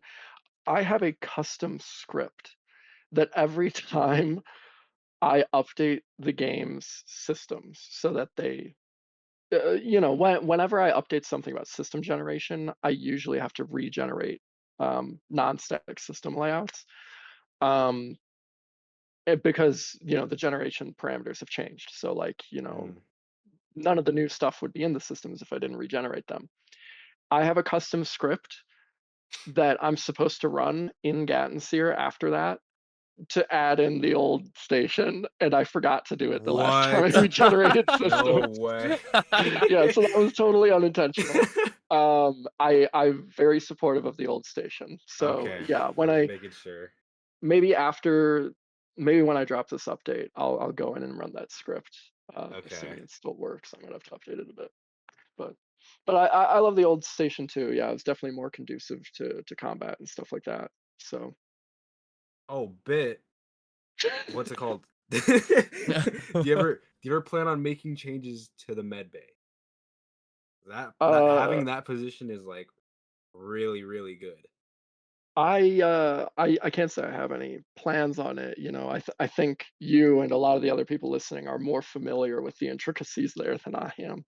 Ooh, So, I believe there basically, was an entire faction made of alternate accounts oh yeah, that were yes. dedicated simply to logging in and out of the game inside of the medbay. I believe there was an that's Yes. entire incredible. group of them. It was. I think it was like a GA thing back then. That's incredible.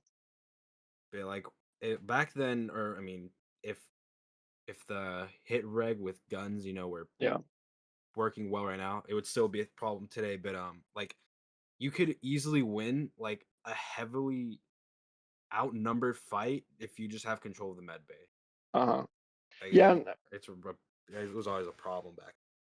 I think asymmetric stuff like that can be fun. Asymmetric gameplay is fun sometimes, but when it's too asymmetric and it's in an environment like Starscape, you got to look at it a bit and see if something needs changing. I probably Mm, don't have plans to like change specific station layouts like that until stations get a little bit of love, which isn't yeah. the roadmap, because they do need some improvement. I got a lot of plans there to hopefully make stations just better. Because yeah, Mm. they're pretty uninteresting right now for the most So I have a couple. They're not large questions, so they can probably be Yeah, that was answered pretty much my in a, question regarding yeah. Ganser. So there are a few questions I have that are slightly smaller. One can get a pretty simple answer, I would guess. Is there part. Okay. any planned use for ancient drone cores and crystal shards in the future? You don't have to detail what the plans are. Just will they Mhm. eventually be used for something? The That's a good plan was one. always yes. As to when and if it is prioritized, Yeah, I hard to say. just to know that there But is a use eventually for them. there always was a plan. Yeah. At Uh, least for there was always a plan for crystal shards. For the ancient drone cores, there was never as concrete of a plan, but I think there was an intention that there would be a plan in the future. yeah. So So the so next one yeah. would be: would you be open to a cloaking system like Star Trek uses? Now I know the Yeah. answer to this, but other people might not. Yes. So I love the idea of cloaking. I think it's one of the potential ways fix to address everyone warp logging.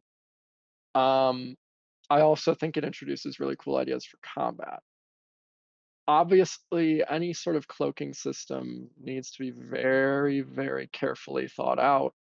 Um, and it's difficult to prevent things like exploiters from still being able to see cloaked ships. That sort of thing is difficult as well and is something that needs to be considered. But I love the idea of a cloaking system, and I would like to add one, because it would make gameplay. You'd be able to do a lot more tactical stuff, I think. Yeah, You can imagine a ship uncloaking in the middle of an enemy fleet, wreaking some havoc. You can imagine, cloaking to hide from pirates or cloaking to pirate. Uh, I think there's a lot of fun stuff that we could do with that, but we'd have to be really careful on balance yeah. with that one for Balancing sure. that would be a challenge for sure. Yeah, absolutely. The next one Wait, now that would you brought be up cloaking, okay, wait. go ahead, go ahead. When you said uncloaking in the middle of a fleet, Uh, have you ever played Overwatch? I haven't, no.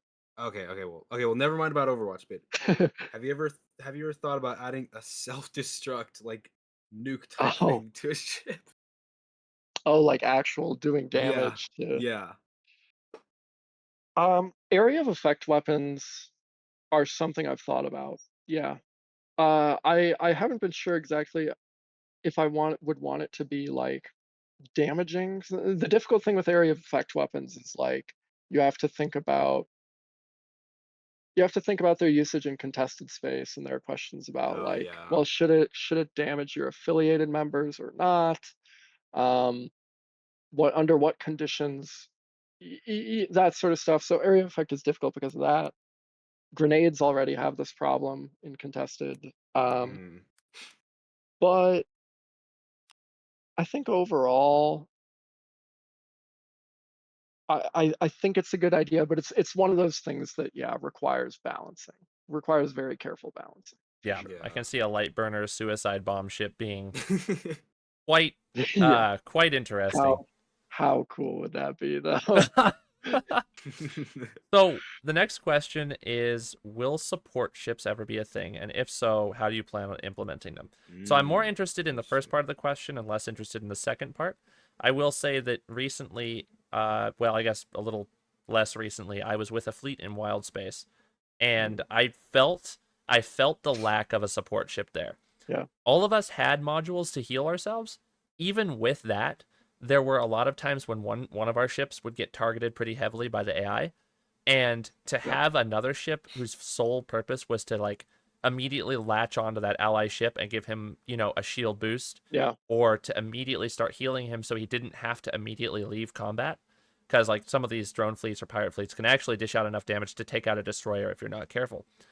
So, and the AI have a tendency to latch onto one singular ship, and they'll all hmm go after that ship. So yeah, during that fight, I actually really felt the lack of a support ship being involved there. So what are yeah. your thoughts just generally on support ships? I love support ships.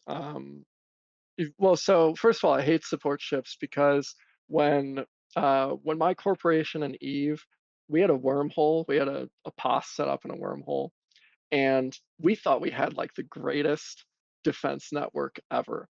And then this freaking alliance, our rival alliance, found out where our wormhole is. They come in and they knew what we didn't know what we were doing. They knew what they were doing. Their support ships just created this amazing logistics web and completely annihilated our defensives, and they drove us out of the wormhole. So I can't stand support ships because of that. However, in Starscape, yeah, I really like the idea of support ships because one of the things that I want to do is I think one of the revealed updates that I want to work on is called Ship Combat Overhaul, uh, subtitle Let's Try This Again. and and I think one of the things that I would like to do there is really explore things like what if you can't heal your own hull damage? What if we make hull and shield different from the way they are right now? So what if shield is focused around regeneration? You can have like you'll still be able to like bulk up your shields, but if you really want to do like a have massive hit points, you're going to want to look at hull and armor. And what if you can't heal the damage yourself to those hit points? And so then it's like, well, yeah, you need logistics turrets because you want fleets to be able to exist out in wild space. Um, it introduces really cool concepts for things like, you know how Elite Dangerous has the fuel rats, I think they're called, Yeah. who go around delivering fuel and saving people. I think it would be cool, if there was a way for a group to advertise that, hey, if you're out in wild space and you lose your hull, we wander around, we've got logistics ships, and we'll heal you up for a fee, stuff like that. So I love the idea of logistics turrets. I think they introduce interesting gameplay. There are obvious answers for logistics turrets like healing hull, healing shield hit points. There are other interesting uses of logistics turrets like uh, boosting an ally against getting jammed out, if we were ever to really do like in-depth electronic warfare, Yeah. or like um energy, providing energy to another ship so it can run a Or certain boosting module its for longer. deflectors or Yeah, armor value, something like that. yeah, there are really interesting things you could do with logistics turrets, and so they are part of the planned ship combat overhaul. When I get around to that update's going to be a little bigger, I think, than some of the other smaller updates that I'm working Yeah. on. but I think it'll be necessary because combat in Starscape needs to be a little more interesting than it is now, for sure. So another one of the questions that's a little more, so this is a little bit less focused on development, but does your wife know about Starscape, and has she ever played Oh it? my god. That was actually, I got several of those questions. I Oh, believe people interesting. refer to her as ZolarBeth. Oh It seems goodness, to be the common name. that is hilarious. I think I have heard that though, and yeah, she is very much aware of Starscape, considering it's where a lot of my evening time goes now. But I mean, she's known about it since the beginning, and she's been very supportive of it, and she thinks it's cool. I'll run ideas by her, and um, she's one of she's someone I can talk to about the stuff I don't want to tell other people, about Starscape and stuff like that, which is cool. Um, but yeah, I mean, I back in 2020, I quit my full-time job when around when Starscape was released, and she was supportive throughout all that and stuff. So she's very aware. Now she does not play Starscape. I'm not sure she's ever personally like logged into Starscape, but she'll watch me do stuff sometimes, and she's definitely interested in the development. And but yeah, she unfortunately, no, she does not have some secret alt that you could go blow up or recruit for your faction. Does she happen to know about the game's rich history? What aspects of the game? I mean, yeah, she knows. I mean, she's been in, we were dating since before Starscape was a thing. So, I mean, like um, like the community's history. oh yeah, absolutely, yeah. She doesn't watch like as much Starscape YouTube as I do, but I'll show her videos, and I'll tell her about big community happenings and stuff like that. Yeah. So has she seen the Starscape documentary made by a certain guy named Vxyl? She hasn't seen the whole thing, no, but I've, Okay. I've played parts of it for her, and she's she's familiar with, like she knows who Ritual is and stuff like Oh that. my goodness. Um, it's yeah, it's she knows the bigger events and Okay. such for sure. Yeah, and I show her I show her videos that I find amusing and all that kind of stuff. So, what games do you enjoy most that are not Starscape? Ooh, good question. So, um, I I don't have a lot of time to play games. I do have time, but I used to play obviously a ton of games, right? I mean, historically, I guess I played a lot of MMO type games. So like way back in the day, uh, probably the first like big MMO type experience I did, even before I got on Roblox. I think when I was in like sixth grade, I was playing like Star Wars Galaxies. I mean, that's been Ah, offline for a nice. long That's a time classic now, one. but There is actually a mod that brought it back absolute classic. online, just so you know. Yeah, and I had a friend who a few years back who we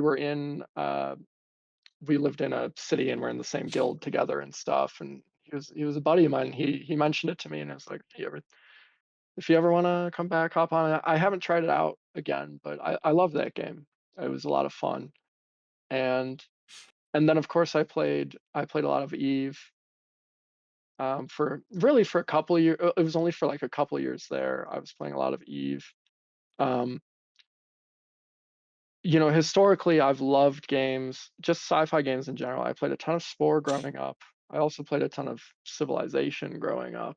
Of 4 was one since of my personal Civilization, favorites. four is phenomenal. I started with three, and I've played three, four, five, and six, and I think they're all great in their own ways.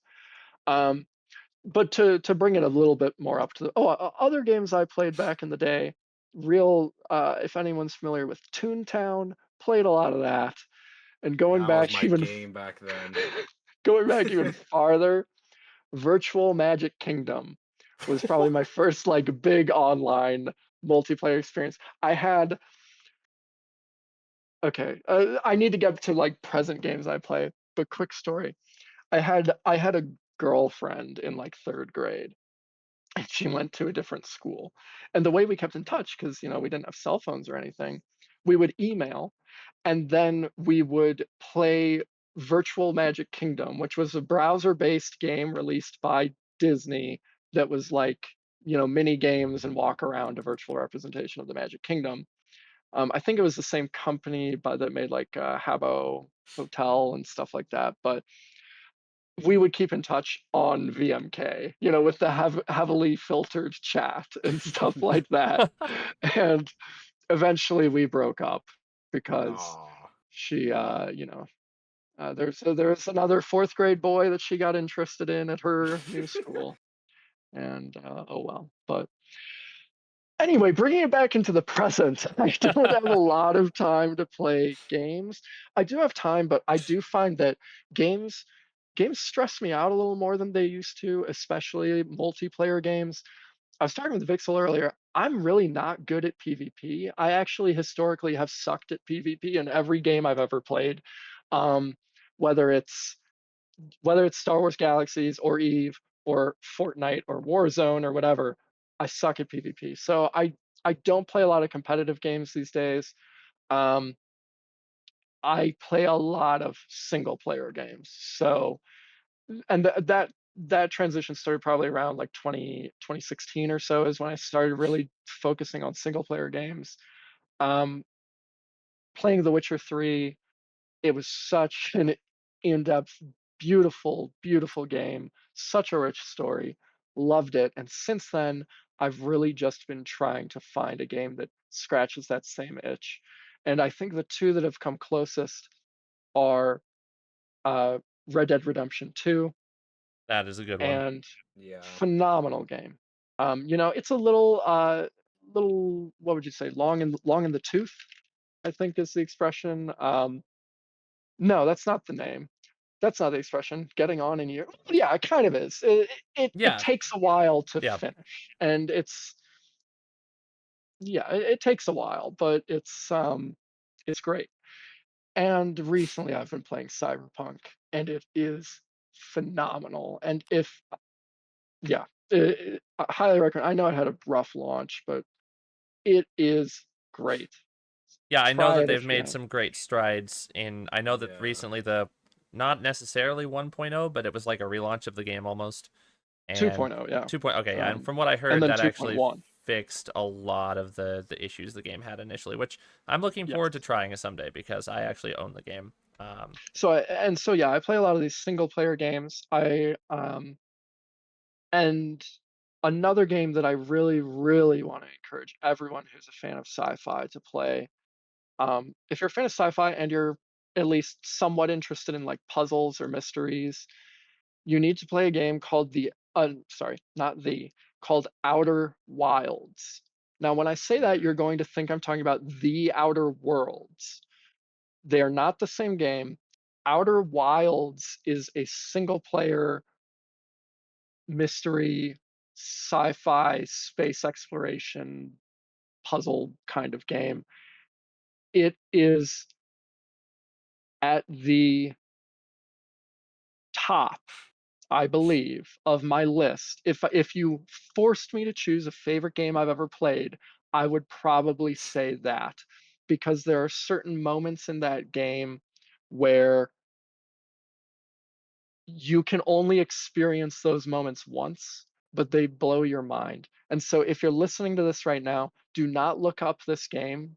Do not watch gameplay videos. You can watch gameplay videos if like you don't ever plan on playing it, but I really, really recommend go into this game totally blind, play through it. You will love it if you have the same inclination that I just sort of talked about towards sci-fi and puzzles. And it's phenomenal. I have played a little bit of Yeah. it, and I will say that it is very, very interesting. I have Yeah, never played a game like it. I will put yeah. it that way. And it's you there are moments where you might get bored, you might lose interest, Uh-huh. but if you see it through, um Can I be it 100% honest? yeah, go for it. I got really scared and I stopped playing it. You're gonna. Oh my gosh, me too. You're gonna. No, me No, too. no, Keth. You know exactly what I'm talking about. Oh, I know exactly You what know you're talking exactly what I'm talking about. I got Uh-huh. scared. I stopped playing it. Oh, that game is scary. Okay, And I but it's genuinely got thrilling. scared. Hmm. Like I'm 26 years old over here. I'm playing a game that has, relatively simplistic graphics. Yeah. I was terrified. Oh yeah. It is the moment you're talking about. And again, please, if you are listening, do not look up what this might be because you will want to experience it for yourself. Um, yeah. I screamed. I can't even. Yeah. Yeah. I Yeah. screamed. I had to put the game down for a Yep. day. Yep. And I stopped. I have never made it past.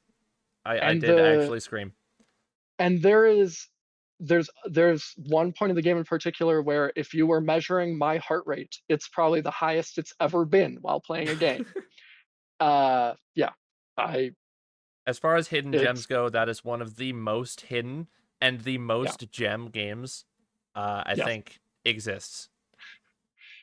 I Now think the top review is literally telling people not to read the reviews, if I recall. yeah yeah it should be And it's because overwhelmingly it's positive, and it's just like, don't stop, yeah turn around, play the game. You can come back here after you're done. yeah it's a game you can only experience the right way once. And I love stuff like that. And if I'll and being totally honest, it's another game I've drawn inspiration from for the way I want to take certain aspects of Starscape in the future, because I think those sorts of moments are so cool.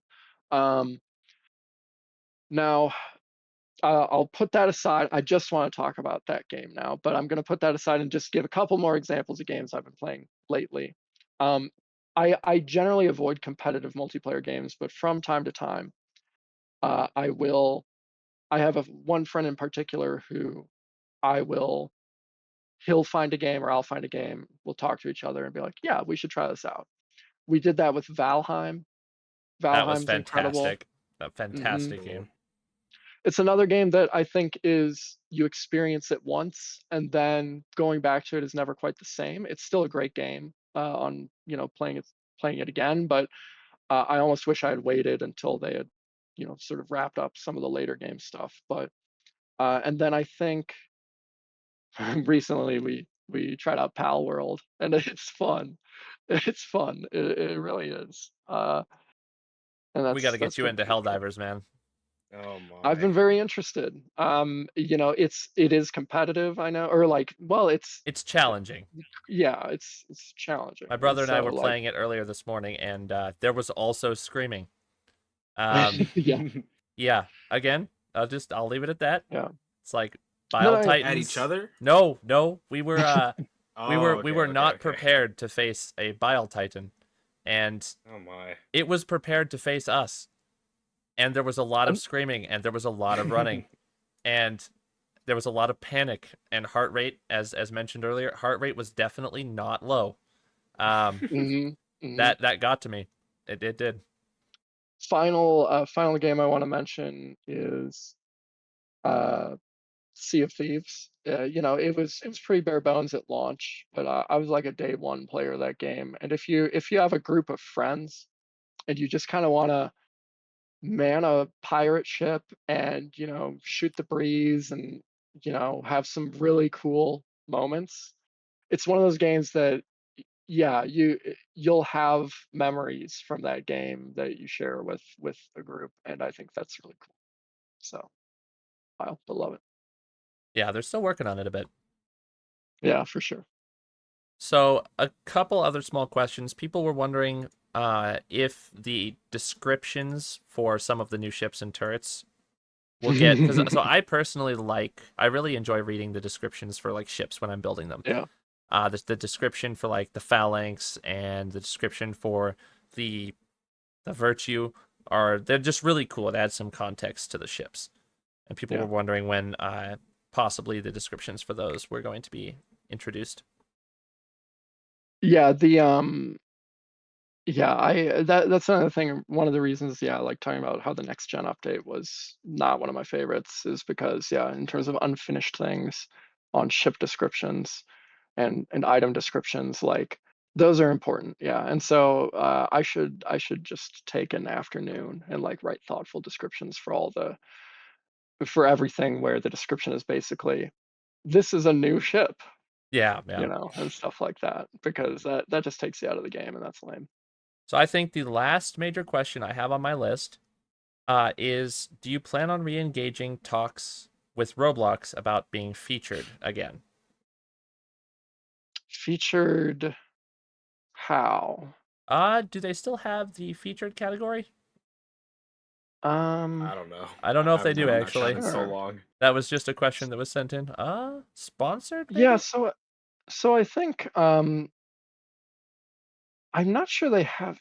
They definitely have, like, I'm not entirely sure how it all works, but there's definitely like a I think that's recommendation sponsored. algorithm. I think sponsored is what featured it was. Mm, Sponsored, so the sponsored games also, like, I know you can sponsor your game. So I can talk a little bit about like visibility of Starscape just in general too, Okay. because I know some people have wanted me to run more ads and stuff like that. And yeah, I think doing a sponsored ad sort of thing for Starscape and running ads once the update lands, I think I am going to start doing that more to get a little bit more visibility here.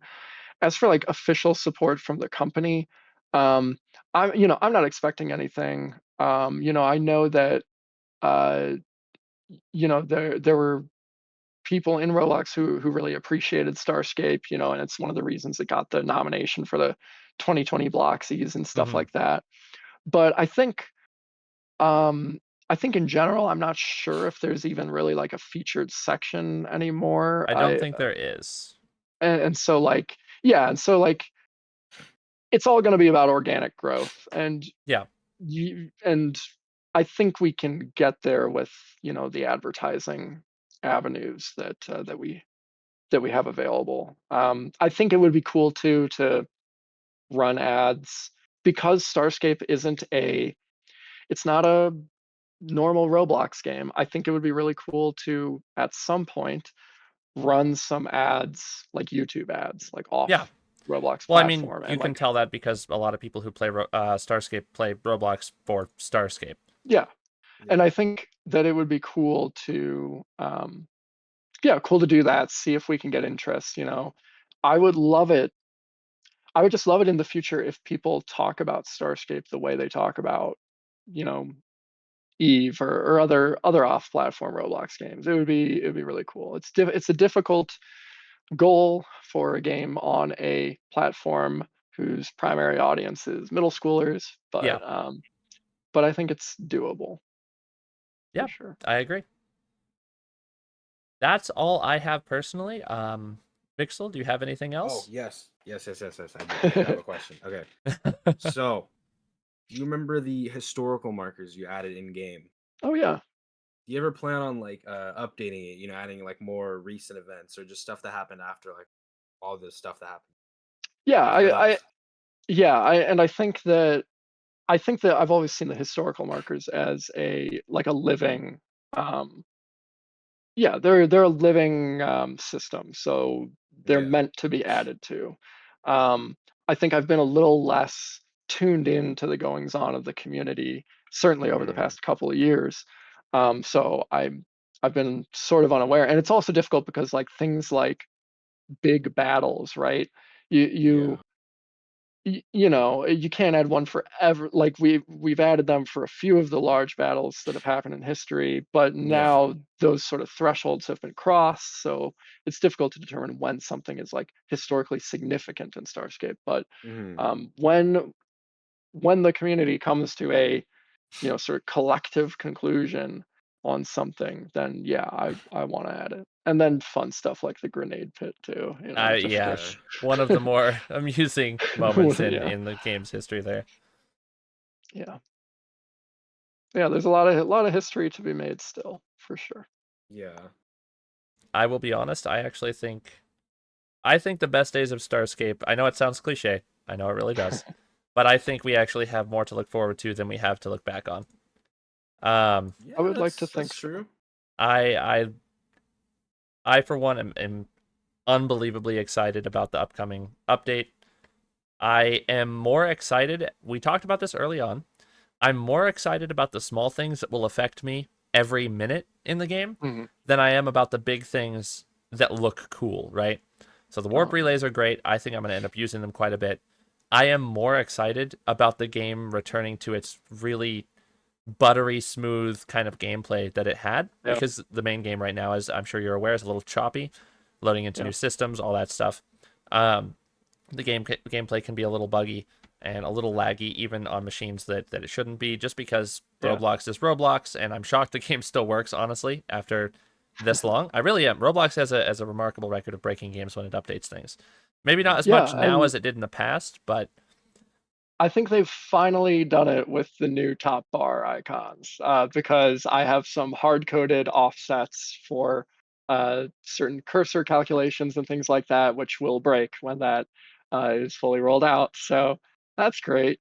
Um, yay! no, but I do agree that I think, I've said this in other places, but the point of this update has been, let's get the game to where it should be. Let's get it to a base that can be built off of more quickly. And I've said it before, I'm not going to be able to move as quickly as I did in alpha because there are too many things I have to consider when making an update. But updates should move faster after this update. And it's I hard to say, mhm. what the future really holds. Things could happen in my personal life, that slow me down and Yep. whatnot.